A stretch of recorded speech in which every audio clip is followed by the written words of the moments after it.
साथियों नमस्कार, आप देख रहे हैं पब्लिक दस्तक। साथियों, बोध गया की सभी अपडेट को देखने के लिए पब्लिक दस्तक यूट्यूब चैनल को सब्सक्राइब कीजिए, लाइक कीजिए। भगवान बुद्ध का धम्म, कोई भी सज्जन, कोई श्रद्धावान, कोई जागरूक सजग आदमी, जागरूक आदमी, श्रीमान आदमी, प्रज्ञावान आदमी अगर सही मन से वो पालन करेगा तो ही जन्म में वो दुख से मुक्त हो जाएगा, वो विकारों से मुक्त हो जाएगा। अगर धर्म का पालन सही सही ढंग से और सही सही दृष्टि से अगर उन्होंने किया तो राग मुक्त हो सकता है, द्वेष मुक्त हो सकता है, अहंकार मुक्त हो सकता है, अभिमान मुक्त हो सकता है। मैंने मन को पूरी तरह से उलझनों से वो बाहर निकाल कर अपने मन की शांति, सुख और समाधान वो अनुभूति के लेवल पर जान सकता है।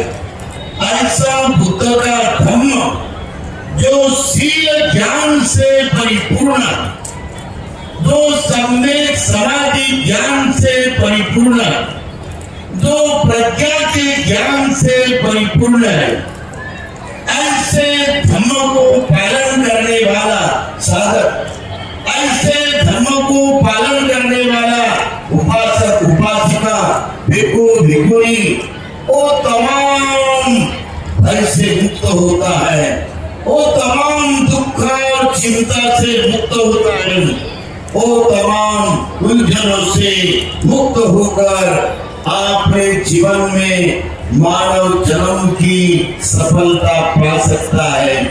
ऐसे शुद्ध धर्म को मैं प्रणाम करता हूँ। ये बुद्ध के धम्म को जिन्होंने धम्म और विनय इसको समझते हुए धम्म विनय को अपना शास्त्र मानकर, धम्म विनय को अपना बुद्ध मानकर जो जिंदगी जीता है, कदम कदम चलता है, विनय के अनुसार जीता है, अपने मन का सौंदर्य, अपनी जिंदगी का सही सौंदर्य ये विनय को मानता है, धम्म को मानता है। ऐसा पूज्यनीय भिक्षु संघ जिन्होंने रात दिन धम्म के मार्ग पर चलकर विनय का आचरण करके शील का सुगंध दिशा दिशा में छोड़ दिया और उनके शील के प्रभाव से सहनशीलता के बल पर, क्षमाशीलता के बल पर और महान सब प्रकार के शुद्ध धर्म के तेज के बल पर, प्रज्ञा के तेज से सभी को उन्होंने प्रकाशित करके नई जिंदगी दी। ऐसा पूजनीय, निर्मल, निष्पाप, निष्कलंक, अरहंत भिक्षु संघ, इनको त्रिवार पंचांग प्रणाम करता हूँ। ये बुद्ध रत्न को, ये धम्म रत्न को और ये संघ रत्न को जिन्होंने सही ढंग से समझ लिया, जान लिया और इनको समर्पण करने के लिए, इनको पूरी तरह से आगे बढ़ाने के लिए, उनका दुनिया में तेल फैलाने के लिए जिन्होंने सबसे बड़ा भारत में काम किया है, जिनके धम्म क्रांति से हर मानव जागते रहा, गुलामी की जंजीरों को तोड़ते रहा, सभी पाखंड को उन्होंने खत्म किया। ये ऊपर वाला, ये नीचे वाला, ये ब्राह्मण, ये क्षत्रिय, वैश्य, शूद्र, ये कोई भी भेद न मानने वाला ऐसा इंसान बन गया है, ऐसा मानव उन्होंने बनाया जिसके दिल में टाइगर का बल हो। ऐसा स्वाभिमानी आदमी तमाम रूढ़ियों से मुक्त हो गया, तमाम आधार्मिकता से मुक्त हो गया, दैववाद से मुक्त हो गया, ईश्वरवाद से मुक्त हो गया और जातिवाद से मुक्त हो गया। ऐसा मानव समाज जिन्होंने बनाया है, आपने बल के ऊपर, आपने बुद्धि के सामर्थ्य के ऊपर, आपने अध्ययन के ऊपर, चिंतन के ऊपर और पूरी तरह से प्रज्ञा के बल के ऊपर, ज्ञान के महान सामर्थ्य पर जिन्होंने भारत को बदल दिया और दुनिया के पहले अर्थशास्त्रज्ञ हो गए। अध्ययन करते करते करते, पढ़ाई करते करते समाज शास्त्रज्ञ बन गए, मानव वंश शास्त्रज्ञ बन गए, मानव शास्त्रज्ञ बन गए, तर्क शास्त्रज्ञ बन गए, तत्वज्ञान शास्त्रज्ञ बन गए, धार्मिक शास्त्रज्ञ बन गए, इतिहास के शास्त्रज्ञ बन गए, भूगोल शास्त्रज्ञ बन गए और तमाम रिसर्च में कंपैरेटिव स्टडी के शास्त्रज्ञ बन गए। ऐसे दुनिया के सबसे बड़े कानून को जानकर विधि शास्त्रज्ञ बन गए, प्रशासकीय शास्त्रज्ञ बन गए और भारत के लिए और भारत के बाहर सभी दुनिया के सामने जिन्होंने अपनी बुद्धि की झलक लगाई, तेज बताया और तेजस्वी बनकर लोगों को प्रभावित करते रहे, ऐसे महान युग प्रवर्तक भारतीय समाज के उद्धार करते और गांधी को रस पिला के जिन्होंने जिंदा किया, उनको जान से बताया, उसको मरने नहीं दिया। ऐसे आदमी को जिंदा करने वाले, ऐसे आदमी को सही मायने में आधार देने वाले महान आधार स्तंभ बौद्ध धर्म के पुनरुद्धारक, जिन्होंने भगवान बुद्ध के 10 पारमिताओं को जिंदगी भर पालन करते हुए हर पारमिता की परिपूर्णता उन्होंने करके बताया और दुनिया के 125 देश के विद्वानों को, स्कॉलर को, अभ्यास करने वाले महान प्रकांड पंडित को ये बता दिया कि भारत का एक सबसे बड़ा महान अभ्यासक और अथांग ज्ञान का मसीहा ये डॉक्टर बाबा साहब अम्बेडकर है। ऐसा उन्होंने बता दिए, लोगों को अपनी तरफ देख लिया और नवंबर महीने में 1956 में जागतिक बौद्ध महापरिषद भी उनको बोधिसत्व करके उनका सम्मान किया, उनका गौरव किया, उनको शाल दिया, उनको मान पत्र दिया और इस तरह से उनके गुणगान गाए। ऐसे भारत के सबसे ऊंचे ज्ञान के महापुरुष, ऊंचे विचारों के महापुरुष, ऊंचे भावना के महापुरुष, ऊंचे प्रज्ञा के महापुरुष, ऊंचे सभी धार्मिक बल के महापुरुष, परम पूजनीय, जिनको कोई ऐसी उंगली उनके ऊपर नहीं लगा सकते हैं, ऐसे निष्कलंक निष्पाप भारतीय समाज के उद्धार करते और संविधान के निर्माता डॉक्टर बाबा साहब अम्बेडकर इन पुण्य कर्म करते करते आगे बढ़ने का ही नहीं, पुण्य कर्म करते करते उसकी पूरी तरह से शक्ति बढ़ाकर, उसका पूरी तरह से बल बढ़ाकर अपने पुण्याई को अपने साथ रखने का दिन है। पुण्य यही कुशल कर्म है, पुण्य यही शुद्ध कर्म है जो शरीर से, जो वाणी से किया जाता है, जो मन से किया जाता है। कुशल कर्म आपने जिंदगी को सुखी बनाता है। इसलिए हर दिन अपने काया से कुशल कर्म करते रहे, अपने वाणी से कुशल कर्म करते रहे, अपने मन से कुशल कर्म करते करते आगे बढ़े, कदम कदम आगे बढ़े। आपका अगर सही मायने में रक्षण कोई करेगा, आपकी हिफाजत कोई करेगा, आपको आगे कोई बढ़ाएगा, आपका पूरा सुसंरक्षण करेगा वो कुशल कर्म करेगा। केवल कुशल कर्म आपका आधार है। कुशल कर्म ही आपके मन को सामर्थ्यवान बना सकता है। और ये करने के लिए आपके पास 5 बल चाहिए। ये 5 बल धर्म बल है। श्रद्धा धर्म बल, वीर्य धर्म बल, समाधि धर्म बल और प्रज्ञा धर्म बल। और ये स्मृति, जागरूकता या सजगता या सतर्कता, ये धर्म बल। ये 5 बल अगर आपके तेजस्वी है, ये 5 बल अगर आपके मन में बहुत तेजी से बढ़ते बढ़ते आगे जा रहे हैं और तमाम इन बलों ने आपके इंद्रियों को सजग किया है, तो आप सूक्ष्म कर्म करते करते दिन प्रतिदिन आप, पहला बल आपका है श्रद्धा बल। अगर आपकी श्रद्धा नहीं है तो आपको कुछ नहीं मिलेगा। अगर आपकी श्रद्धा धुकी है, मिथ्या है, अंध है, अंध भक्ति है, अंध श्रद्धा है, काल्पनिक है या कल्पना की हुई है, तो आपको कुछ नहीं मिलेगा। आपका जिंदगी अंधेरे में रहेगा, आपकी जिंदगी बर्बाद हो जाएगी।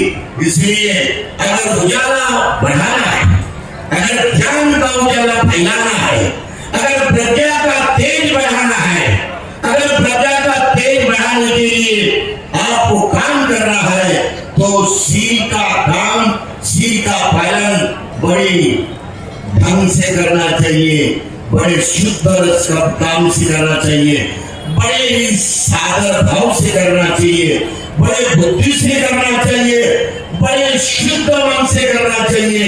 शील का पालन यही धर्म है। शील का पालन आपको आगे बढ़ाएगा। शील का पालन आपको भगवान करेगा। शील का पालन आपको निर्भय बनाएगा। शील का पालन आपकी हिम्मत बढ़ाएगा। शील का पालन आपके जिंदगी के एक एक मंजिल आपने मानव जन्म की जितने मंजिल बनाना है, उतने मंजिल शील की नींव से बनेगी। अगर शील आपका अच्छा है तो आपको कोई खतरा नहीं। अगर शील आपका पवित्र है तो आप बहुत सुखी है।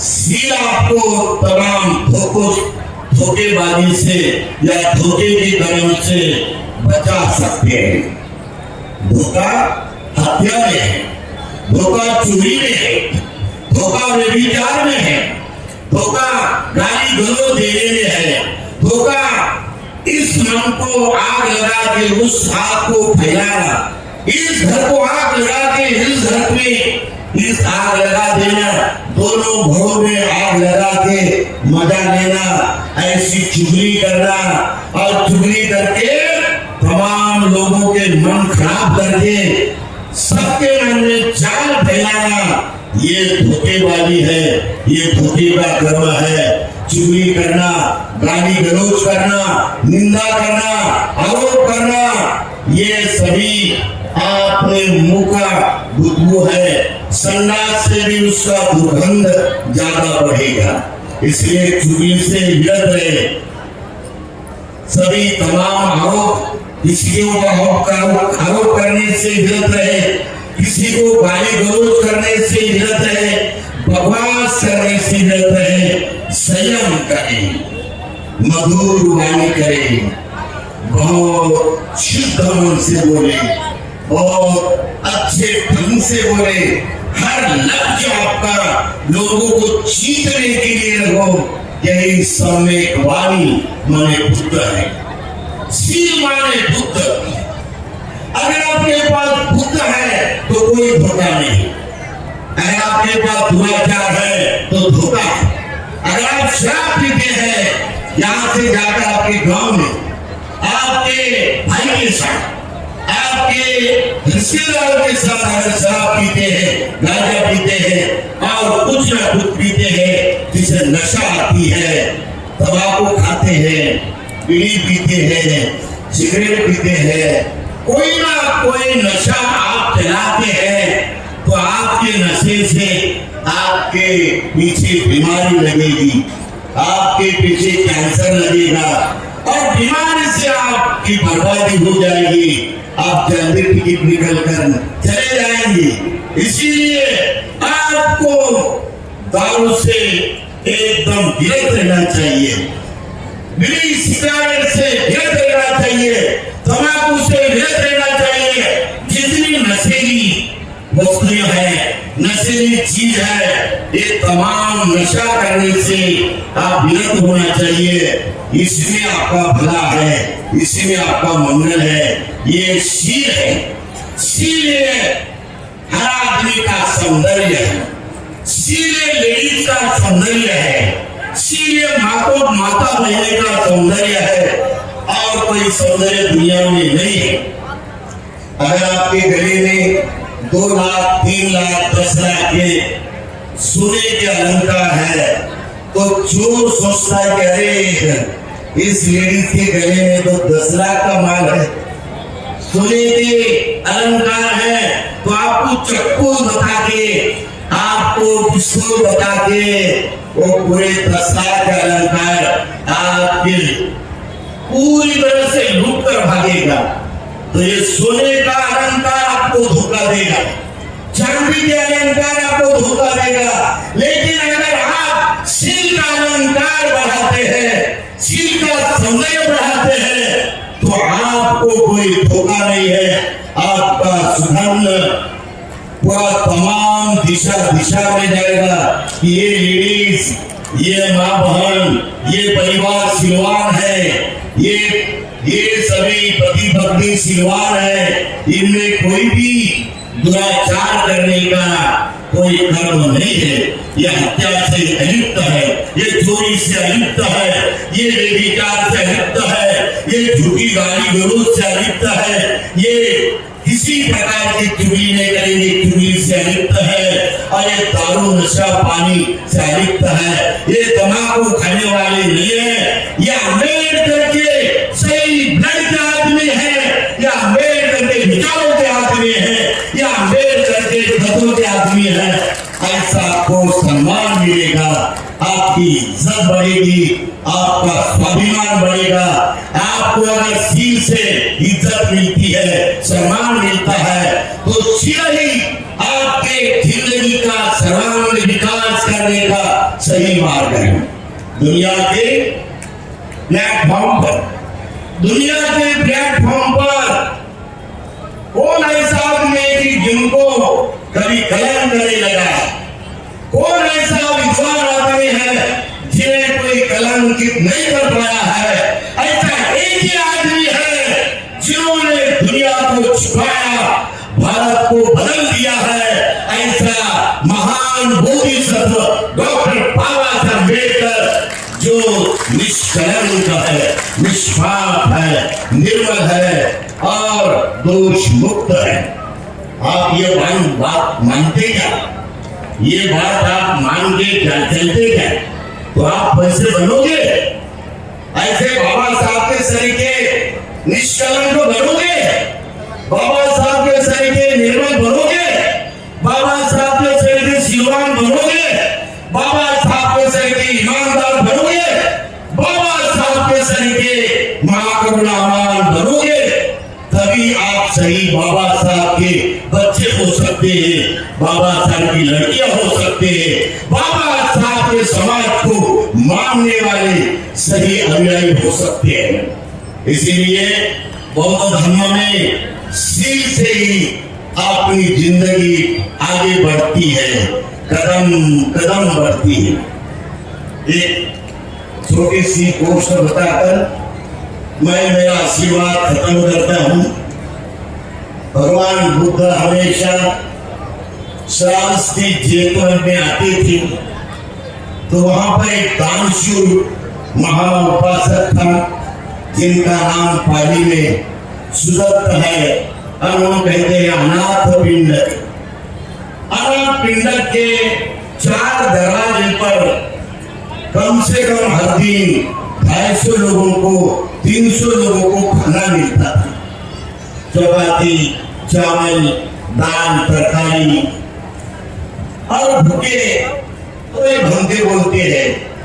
अगर भंते भी निर्बल है तो उसको भंते बोलना चाहिए।